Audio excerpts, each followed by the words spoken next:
I, Jason, 46, male, got married to Darlene, 45, female, about 2 years ago, and honestly, it's been one of the best decisions of my life. But getting to the point wasn't easy for either of us, especially Darlene. She had been through the wringer in her previous marriage with her ex-husband, Tom, 49.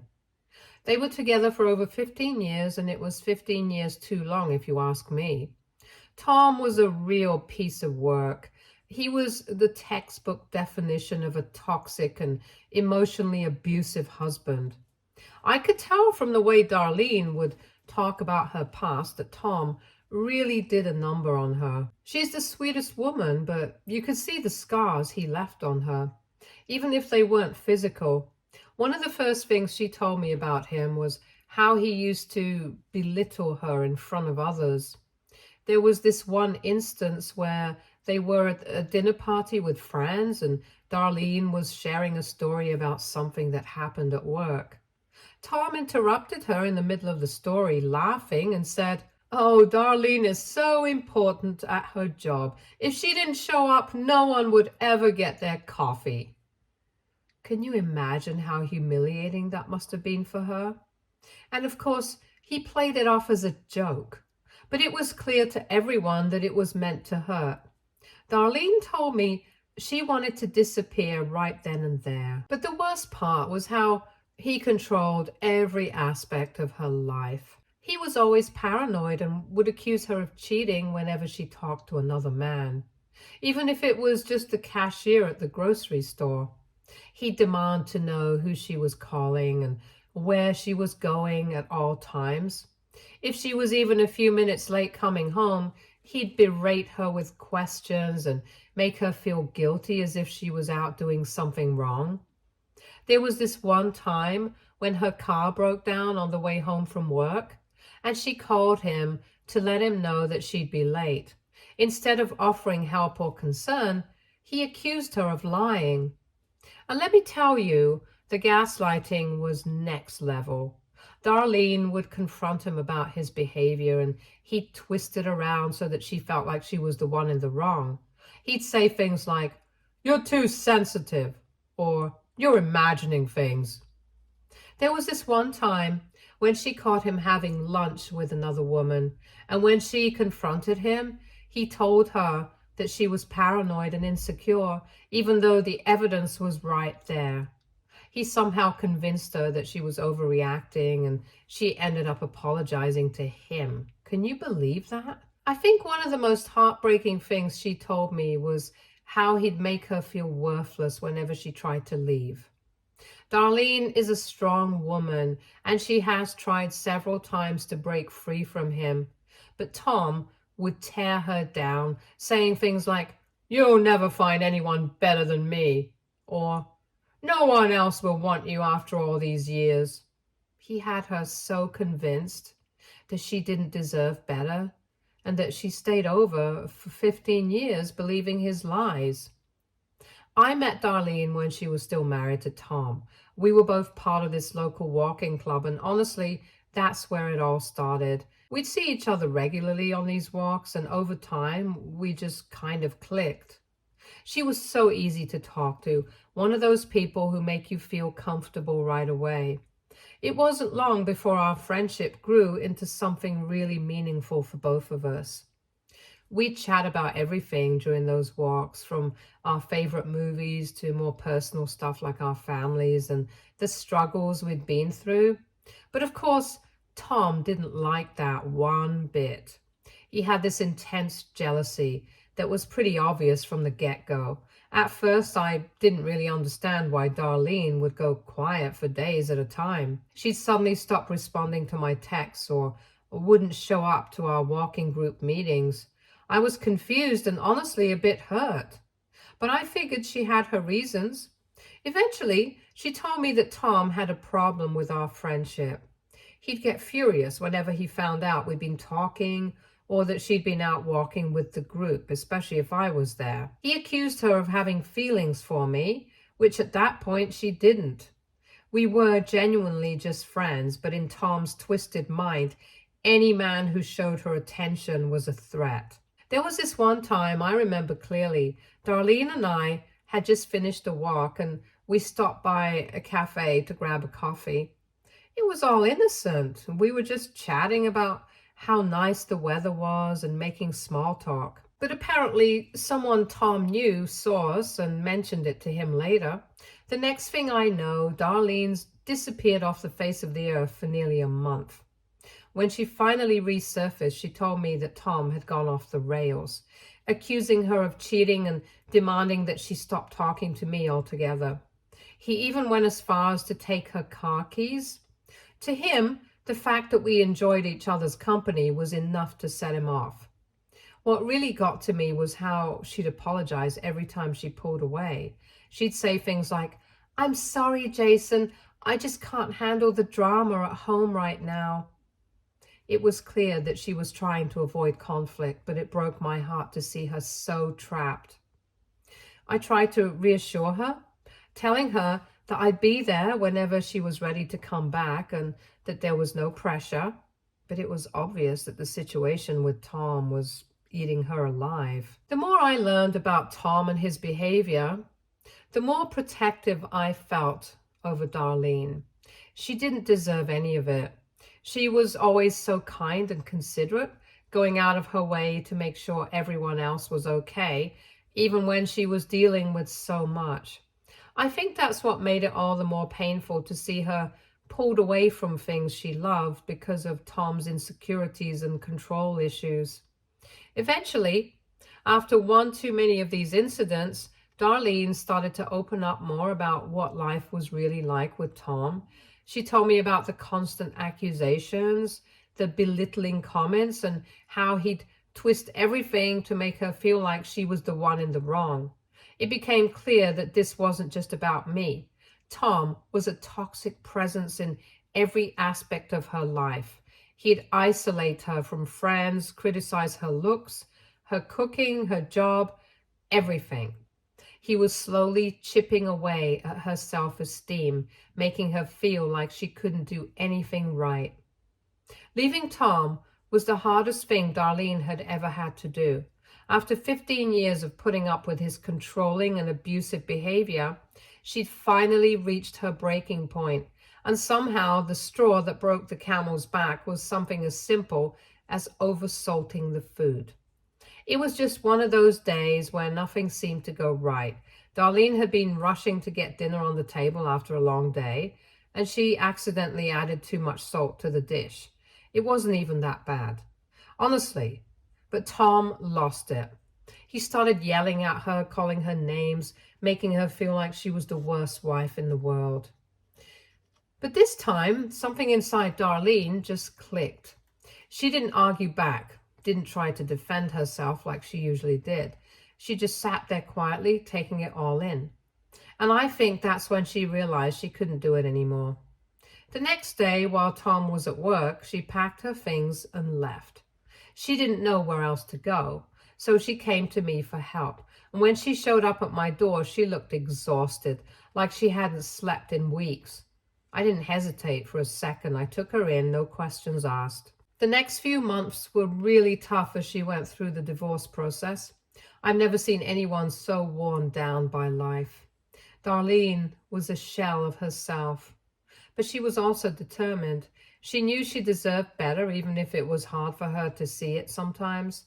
Every day was a new challenge. Tom wasn't exactly making the divorce easy. He tried to drag it out as long as possible, probably hoping that she'd change her mind and come back to him. But Darlene stood her ground even though it was tearing her apart. She was dealing with so much at once. Not only was she trying to rebuild her life after leaving Tom, but she also had to navigate her relationship with her daughter Linda, 20, female, who was only 15 at the time. Linda had always been closer to Tom, or at least that's how it seemed. She idolized her dad and couldn't understand why her mom had left him so suddenly. I could see the pain in Darlene's eyes every time Linda would call, crying and asking why she'd broken up the family. Linda felt betrayed, like her mom had abandoned her and their family without any warning.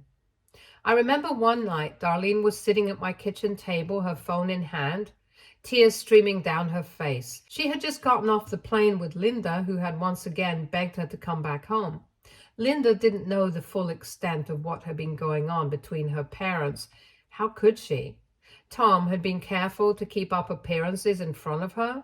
He was always the doting father when Linda was around, but behind closed doors, he was a different person. Darlene had tried to explain to Linda why she had to leave, but it was hard for a 15-year-old to understand the complexities of an abusive marriage. I did my best to support Darlene through all of this, but I could tell she was struggling. She felt guilty for leaving Linda behind, even though she knew it was the right thing to do for her own sanity. The guilt was eating her up inside, and she was worried constantly about how Linda was coping, and it didn't help that Tom was feeding Linda lies, trying to paint Darlene as the villain in all of this. He'd tell her things like, "Your mom doesn't care about us anymore," or "She left because she wanted to be with him," which was complete BS. But Linda was young and confused, and she didn't know who to believe. Because of this, Linda always hated me even before I started dating Darlene. It didn't matter that I'd been there for her mom during some of the toughest times of her life. To Linda, I was the guy who came between her parents and ruined everything. So when Darlene and I started dating about a year ago, Linda wasn't exactly thrilled. Darlene and I had known each other for years by that point, so when we decided to make our relationship official, it felt like the most natural thing in the world. We got married within a few months, which might seem quick to some people, but it felt right for us. We were extremely happy, and for the first time in a long time, Darlene was too. But Linda still hated me. She refused to attend our wedding, which was really hard on Darlene. I could tell it hurt her deeply, but she tried to brush it off, saying Linda just needed time to adjust. I was hoping that maybe once she saw how happy her mom was, she'd come around, but that didn't happen. Linda kept her distance, barely speaking to either of us unless she had to. Then, about a year ago, Darlene lost her job. It was completely out of the blue. Her company went under, and just like that, she was out of work.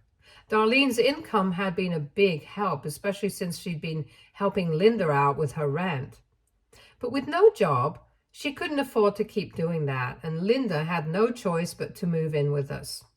I was renting a house. I knew it was going to be awkward, but I was willing to make it work for Darlene's sake. From the moment Linda moved in, the tension in the house was thick enough to cut with a knife. She didn't want to be there, and it was obvious that she blamed me for it, even though I had nothing to do with her mom losing her job. I tried to be friendly, to give her space, but it didn't seem to matter. She avoided me like the plague and would only talk to Darlene when I wasn't around. If I walked into a room, she'd either leave or just sit there in complete silence, scrolling through her phone. Last week was my birthday, and honestly, I wasn't expecting much. I know at my age, birthdays aren't supposed to be a big deal, but I've always loved them. There's just something about having a day that's all yours, you know?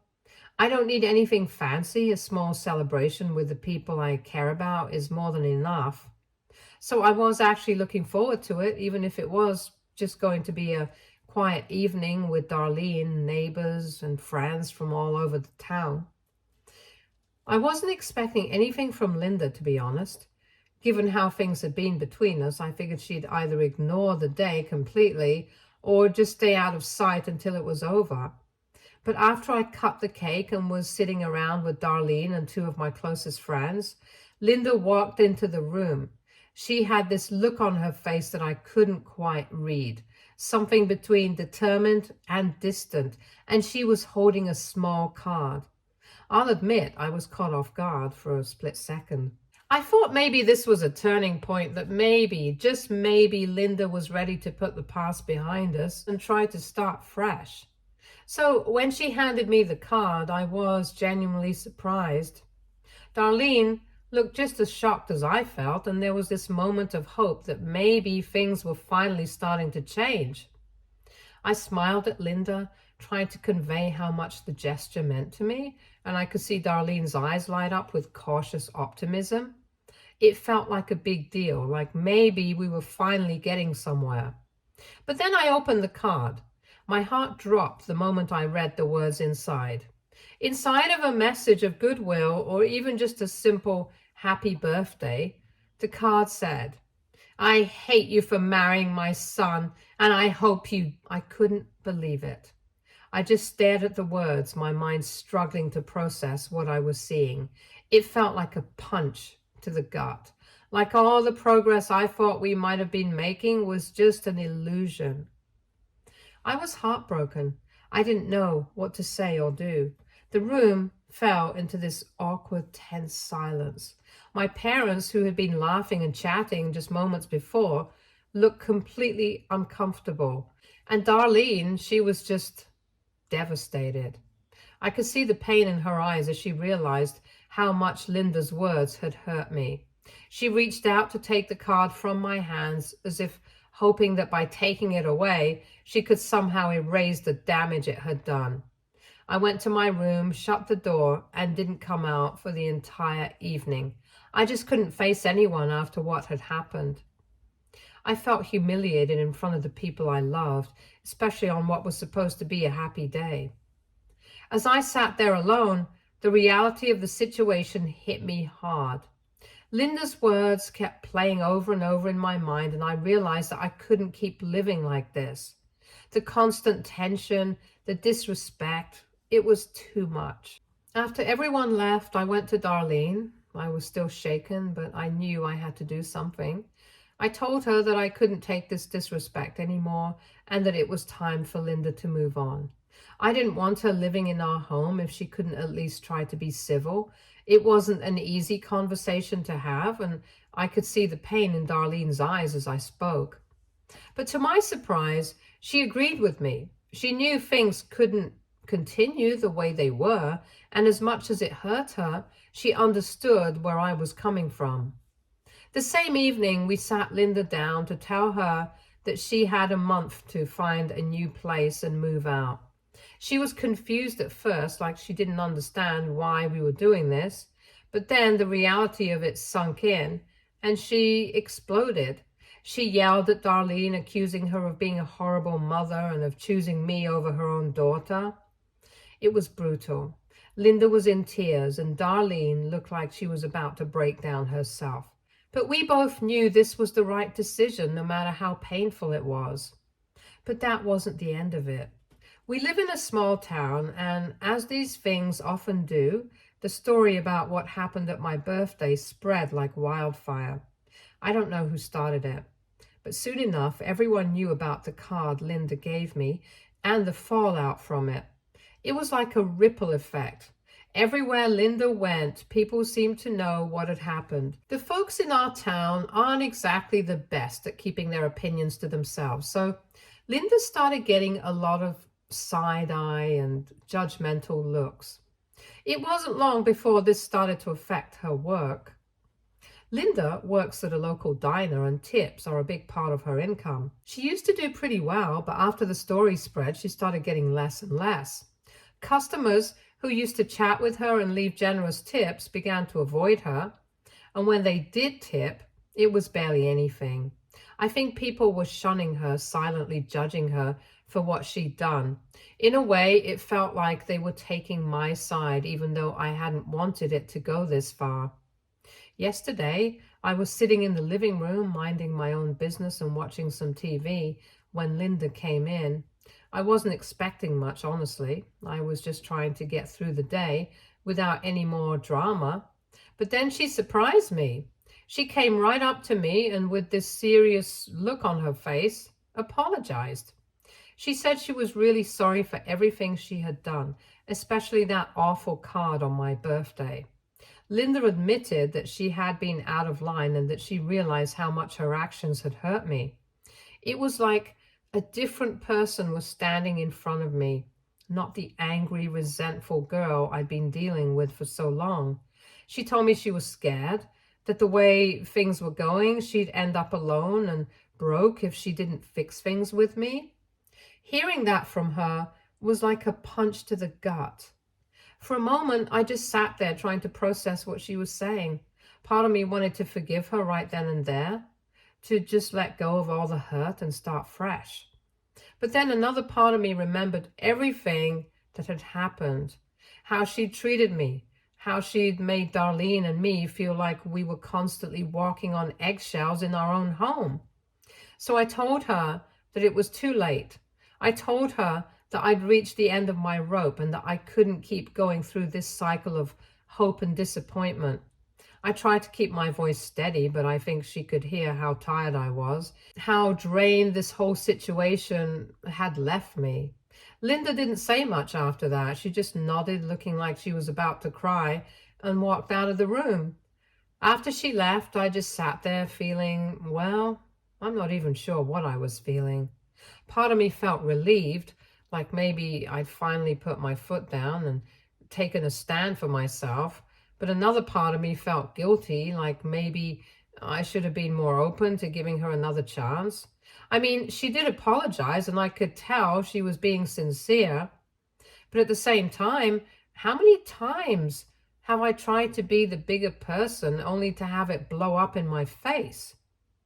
It's hard because I care about Linda. I don't want her to be alone or to struggle, but I also don't want to keep living in this toxic environment. It's been a nightmare, honestly, and I'm just so tired of it all. But now that she's finally admitted she was wrong and is asking for a chance to make things right, I'm torn. Should I be the bigger person and give her that chance, or is it really too late for that? I can't help but feel like I'm stuck between a rock and a hard place. On one hand, I want to protect myself and Darlene from any more pain, but on the other hand, I can't shake this guilt, like maybe I'm being too harsh or giving up on her too quickly. I keep thinking about how much Darlene loves her daughter and how much she wants things to be okay between all of us. I know that if I completely shut Linda out, it's going to break Darlene's heart, even more than it already has been. But I also know that if I keep letting Linda hurt me, I'm only setting myself up for more disappointment. So, Reddit, what do you think? Should I give Linda another chance and try to rebuild some kind of relationship with her? Or should I stick to my guns and keep my distance to protect myself? I'm really struggling with this, and any advice or insights would be appreciated. Update 1. Hi, everyone. First off, I just want to say thank you for all the comments and suggestions. It really helped me think things through and figure out what was best for everyone involved. After reading your advice and doing a lot of soul searching, I decided that the best course of action was to establish some clear boundaries with Linda. It wasn't an easy decision, but I realized that while I care about Linda and want her to be okay, I also have to protect my own peace of mind. So I sat her down and told her that she would always be a part of the family because she's Darlene's daughter, and that's something that won't change. But I also made it clear that she couldn't stay at our home anymore. The toxic atmosphere was just too much for me to handle, and I knew I couldn't continue living like that. When I told Linda, she didn't take it well. She begged and cried, trying to convince me and Darlene to let her stay. It was heartbreaking to watch, especially seeing Darlene struggle with the decision. As a mother, it was incredibly tough for her to see her daughter in that state. But she stood by me because she knew that this was necessary for all of us. We've both been through so much, and I think we both understood that for any of us to heal, we had to take this step, no matter how painful it was. Yesterday, Linda finally moved out. From what I know, she's staying at a friend's place for now. I was relieved, but also a bit sad when she left. I know this isn't what any of us wanted, but it's where we are right now. I truly hope that she's able to stand on her own 2 feet and start figuring things out for herself. She's still young, and I believe she can turn things around if she really puts her mind to it. One of the hardest parts about this whole situation has been seeing the toll it's taken on Darlene. She's been stuck in the middle trying to support both me and her daughter, and I know that's been incredibly difficult for her. Now that Linda's moved out, I'm hoping we can start to heal and maybe even strengthen our relationship. We've been through so much together, and I want to make sure that we come out of this stronger and more united. There's still a lot to work through, and I'm sure there will be more bumps in the road, but for now, I feel like we've made the right decision. I'm trying to focus on the positives, like the fact that our home feels a little lighter, a little more peaceful, without all the constant arguing and tension. It's not perfect, but it's a step in the right direction. Update 2. Hi everyone, it's been 2 weeks since my last update and I wish I had better news to share. Unfortunately, things have taken a turn for the worse and I'm honestly still trying to wrap my head around it. I was hoping that after Linda moved out, we could at least be civil with each other and that the distance would help us both cool off. But it turns out I was really wrong about that. So here's the big news. I found out from a friend that Linda has been making some very serious allegations against me. Apparently, she's telling people that she didn't leave my house because of the tension between us or the boundaries I set. No, according to her, she left because I was flirting with her and being inappropriate. When I first heard this, I was stunned, like I couldn't even process what I was hearing. My friend called me up out of the blue, and the way they started the conversation, I could tell something was up. They said they'd heard some concerning things from mutual acquaintances and thought that I should know what was being said about me. I braced myself, but nothing could have prepared me for what they told me. Linda is telling people that I was making advances towards her and that I was behaving in a way that made her feel uncomfortable, and that's why she had moved out. When my friend told me this, I just sat there, speechless. I couldn't believe it. This is the same girl who's been living in my house for months, who I've tried to help and support despite everything, and now she's saying these horrible things about me? Darlene and I were completely at a loss after hearing what Linda was saying. We knew we couldn't just let these accusations fester, so Darlene decided to call Linda and confront her directly. I was sitting right next to her and I could hear the conversation, at least Darlene's side of it. She started off calm, just asking Linda why she was saying these things and trying to get her to understand how serious the accusations were. But Linda didn't back down. Instead, she doubled down on the lies. She told Darlene that she didn't know everything and that I had been inappropriate with her for a long time and that she wasn't going to cover up for me anymore. Hearing that was like a punch to the gut. I could feel my stomach drop as Linda kept insisting on these lies. I could see the pain on Darlene's face as she tried to reason with her, to remind her of all the times I tried to help her, of how much we'd done for her. But Linda just wouldn't budge. She kept saying that Darlene didn't know the whole story and that she was only speaking the truth now. I don't know where we go from here. The accusations are out there now. And Linda isn't backing down. She's even telling more people that she's been enduring my so-called inappropriate behavior for a long time. Do you guys have any suggestions? Update 3. Hi everyone, it's been over a month since my last update and I just wanted to fill you in on what's been happening, or rather not happening. Honestly, I was expecting some kind of resolution or at least more drama given everything that's gone down, but things have been strangely quiet on the Linda front. I didn't need to take any action because out of nowhere, Linda just stopped spreading those awful allegations about me. I didn't hear any more rumors and people stopped giving me those sideways looks that were starting to make me paranoid. Well, that peace didn't last as long as I'd hoped.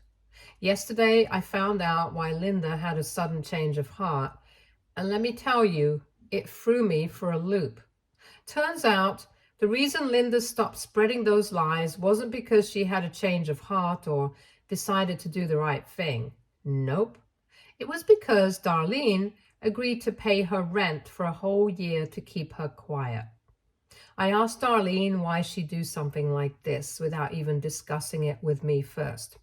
She said she's just tired of the fighting, the accusations, and the toxic environment that's been hanging over us for months. She told me she's lived her entire life in complicated, toxic situations, first with Tom and now with this, and she just doesn't have it in her anymore to keep battling. I still don't agree with her decision, and I'm not thrilled about the idea of essentially paying off Linda to keep the peace. But after thinking about it and talking it out with Darlene, I've decided to let it go. I love Darlene, and I don't want this to drive a wedge between us. I'm going to focus on moving forward with Darlene and trying to rebuild our life together without the constant shadow of Linda's drama hanging over us. Hopefully, this is the last of it. Thanks again, everyone. Your support has meant more than I can say. Stay tuned for more stories from our girl relationships.